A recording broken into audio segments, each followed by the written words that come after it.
Bilyong piso daw ang nawawala sa kaban ng bayan dahil sa hindi pagbabayad ng tamang buwis at tiyempoy sa mga binibentang sigarilyo sa iba't ibang pamilyan sa ating bansa. Kabilang na dyan ang benta ng ilang tatak o brand ng sigarilyo na walang selyo. Yung selyo po ng BIR ay patunay na mayroong buwis nga na ibinabayad. Nakatutok si Julius Segovia.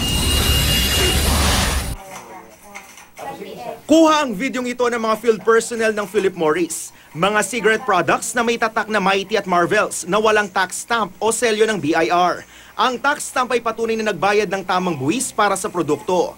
Sa isang pag-aaral na kinumisyon ng Philip Morris noong 2013, napag-alaman ng Oxford Economics na mula 2.6 billion noong 2012, sumipa sa 15.6 billion pesos ang nawawalang kita umano ng gobyerno dahil sa hindi pagbabayad ng tamang buwis sa sigarilyo.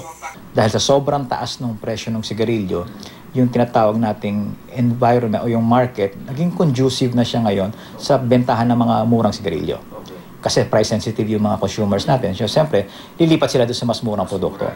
Yung ibang murang produkto, yung iba dyan counterfeit, yung iba dyan illicit, kaya nila naibebenta ng mura. No? Sa pag-ikot ng GMA News, may nakita rin kaming mga Mighty at Marvel cigarettes na walang tax stamp sa Lucena City.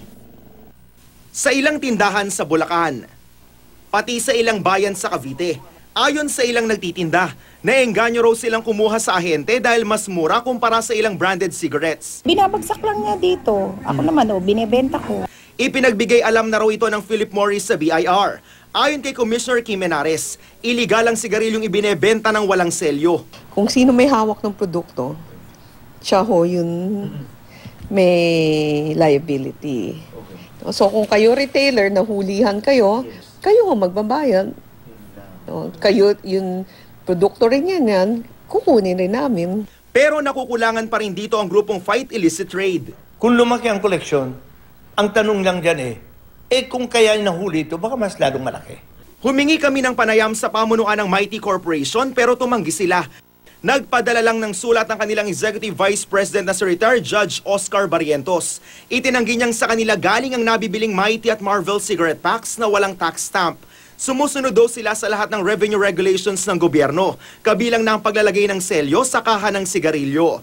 Pinepeke lang daw ang kanilang mga produkto, saka ibinebenta ng hindi patukoy ng mga tao sa merkado. May mga nahuli na raw at nasampahan ng kaso sa Cebu at Nueva Ecija. Kaya abiso ng BIR, huwag tangkilikin ng mga yosi na walang tax stamp ang pakete.